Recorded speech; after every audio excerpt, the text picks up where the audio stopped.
कहूना ओम वक्रतुंडं महाकायं सूर्यकोटि समप्रभं निर्विघ्नं कुरु मे देव सर्वकार्येषु सर्वदा। सांब आज की जहाँ इतिहासकार मानकर मत आज की 4000 वर्ष तले सांब थे।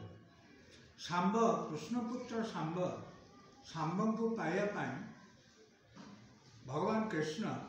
शिव को तपस्या कर सांब को पाई। सांब देखा बहुत सुंदर थे एवं योद्धा थे। सांब जितेबले थिले से तो कृष्णपुत्र से भगवान जेहेतु मर्त्य थे से देवर्षि नारद बेले बेले आसुले प्रभु को दर्शन करने द्वारका नगर एवं भगवान तांको बहु उत्तम भाव में स्वागत करुले एवं तांकर सेवा शुश्रूषा कर। किंतु देवर्षि नारद बारंबार आसी देखिले जे सांब तांको प्रति उदासीन माने से किसी तांको सुंदर उत्तम व्यवहार प्रदर्शन करना। तेणु देवर्षि नारद भाविले जे सांब को से गोटे उचित शिक्षा देवे से सांब को दिने जिते देवर्षि आसुँगी सेतबले सांब को से कहे सांब यार टे आस जा कहीकि सांब को धरिकी से उद्यान को चलते एवं उद्यान जो पुष्करिणी थी पोखरी थी से अष्टपाट बंशी स्नान कर एवं सांब को नहीं से ठिया करदे कहले सांब तुम ये था कहीकि से आसले भगवान कृष्ण को पाख कहले भगवान कृष्ण को देवर्षि नारद कहले मु आपण पुओ विषय जब किसी कहबी आपण भावे जे देवर्षि मो पुओ को सही पाना एत बड़े कथा कह तेणु आप निजे आसतु देखिए कौन हो। तेणु से देवर्षि नारद भगवान को धरिकी से पोखरी पाखक आसे एवं भगवान निजे देखुं जे सांब से पोखरी कूल ठिया होती अष्टपाट वंशी स्नानरता एवं सांब को चाहिए हसाहसी कर। तेणु भगवान प्रचंड क्रोधित एवं सांब को वृद्धावस्था अभिशाप देते जे सांब जो यौवन जो रूप तुम्हें गर्वित तुम से यौवन एवं रूप ध्वंस मान तुम्हें कुष्ठरोग आक्रांत हो। तेणु सांब से दिन ठार कुष्ठरोग आक्रांत हो से समय कुष्ठ दुरारोग्य व्याधि अभिशाप रोग महारोग बड़ रोग बोली आम ओडिया कथा कौन केदिन जावापर भगवान कृष्ण पिता हृदय देखिले सांबर चेहरा अति विकृत हो गला।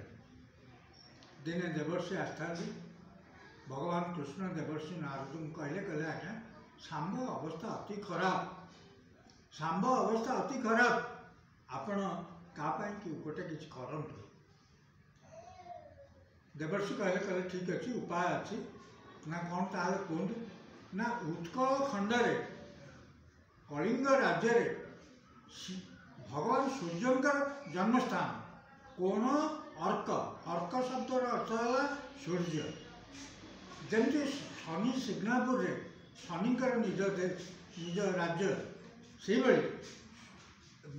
एक मुझे सूर्य पुराण कहूँ से कलिंग हूँ भगवान सूर्यंकर राज। तेणु कहले जे सूर्य पाखक आपण सूर्यंकर तपस्या करने जानते जे सूर्यदेव आरोग्यर प्रतीक ज्ञान विच्छेद शंकरा भगवान शंकर ज्ञान कारक मोक्ष विष्णु ठार मिले मां ठार विजय व शक्ति मिले। तेणु सुस्थ स्वास्थ्य तार कारक होती भगवान सूर्य। तेणु से कहले जे सांब जातु से तपस्या करूँ कोणार्क से कोणार्क एनएसए नाला मु 4000 वर्ष तल कथा कहूँ बाली स्तूप समुद्र से मैत्रेय ऋषि आगु तपस्या करुला मित्रवन बोली कहता। सांब आसिले भगवान सूर्य को दर्शन कर मुक्त हाँपाई सांब दिन बेला पूजा अर्चना करती तपस्या करती एवं राति हेले बड़ बड़ जो शाखा गचर तार ऊपर विश्राम करती कारण जंगल पशु भयंकर पशु अच्छा ए भितर सूर्यदेव मुझे सूर्य पुराण कहूँ सूर्यदेव देवशिल्पी विश्वकर्मा कन्या संज्ञा को विवाह करते संज्ञा सूर्यंकर तेज संभाल न पाए से घोटगिरी उपर तपस्या करिया चलिए एवं छाड़ी गले एक्जाक्ट छाया उठा तेणु छाया ठार सूर्यंकर सूर्य चिन्ह पारे ना छाया पाखे रहे एवं शनि होती छाया पुत्र तेणु केदिन पर सूर्यदेव जो जानले जे संज्ञा चल जाइए देवता मैंने समस्त मिसिक संज्ञा को फेरे आने गले संज्ञा घोटगिरी पर तपस्या कर से समय संज्ञा कहले कहले मुझे तपस्या जीवि ना कारण कौन ना सबू देवता मूर्ति अच्छी मो स्वामी मूर्ति ना से समय सूर्यंकर मूर्ति नाला जबा कुसुम संकाशम काश्यपेय महाद्युति धंतारी सर्वपापघ्न प्रणतोस्मी दिवाकर से नदी जल आर्य ऋषि जलदान करुला तेणु संज्ञा को पुणी पचार आउ असुविधा कौन ना सूर्य तेज मुझे संभाली पार तेणु विश्वकर्मा चारण अनुसार सूर्य तेज काटिले एवं सूर्यंकर मूर्ति तैयारी मणि विग्रह तैयारी पकागला तेणु जो दिन जो भीतर सांब तपस्या कर सूर्यदेव स्वप्न कहले सांब ये है मोर द्वादश नाम या तुम प्राक्ट कर या तुम जप कर तेणु दिने जप करी दिने से स्नान करने समय सूर्यंकर मणि विग्रह धरिकी सांब उठिले एवं सांब समस्त रोग मुक्त हो गए। जय श्री राम।